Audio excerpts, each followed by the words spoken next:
நாட்டை அதிர வைத்த 2019ஆம் ஆண்டு பொள்ளாச்சி பாலியல் வழக்கில் திருநாவுக்கரசு, சபரிராஜன் உள்ளிட்ட 9 பேர் குற்றவாளிகளாக அறிவிக்கப்பட்டு சாகும் வரை ஆயுள் தண்டனை விதிக்கப்பட்டுள்ளது. இந்த தீர்ப்பை கோவை கூடுதல் மகளிர் நீதிமன்ற நீதிபதி நந்தினி தேவி வழங்கினார். மேலும் பாதிக்கப்பட்ட 8 பெண்களுக்கு மொத்தமாக ரூபாய் 85 லட்சம் இழப்பீடு வழங்க மாவட்ட ஆட்சியர் சிறப்பு உதவி நிதி மூலம் உத்தரவு பிறப்பிக்கப்பட்டுள்ளது.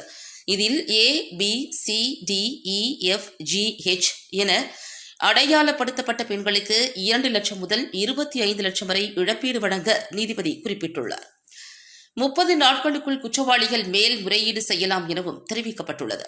இவ்வழக்கில் 2019ஆம் ஆண்டு இளம்பெண்களை ஆபாச வீடியோ எடுத்து மிரட்டி பாலியல் வன்கொடுமை செய்ததாக திருநாவுக்கரசு, சபரிராஜன் உள்ளிட்ட 9 பேர் மீது 13 பிரிவுகளின் கீழ் வழக்கு பதிவு செய்யப்பட்டது.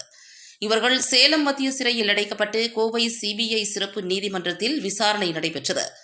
இந்த வழக்கு தொடர்பாக கோவை எஸ்பியாக இருந்த பாண்டியராஜன் பாதிக்கப்பட்ட பெண் ஒருவரின் அடையாளத்தை வெளியிட்டதால் கடும் விமர்சனங்கள் எழுந்தன.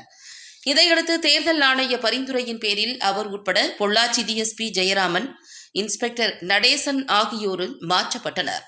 பின்னர் கோவைக்கு புதிய எஸ்பியாக சுஜித்குமார், பொள்ளாச்சி DSPயாக சிவக்குமார், கிழக்கு போலீஸ் ஸ்டேஷனுக்கு வெங்கட்ராமன் நியமிக்கப்பட்டனர்.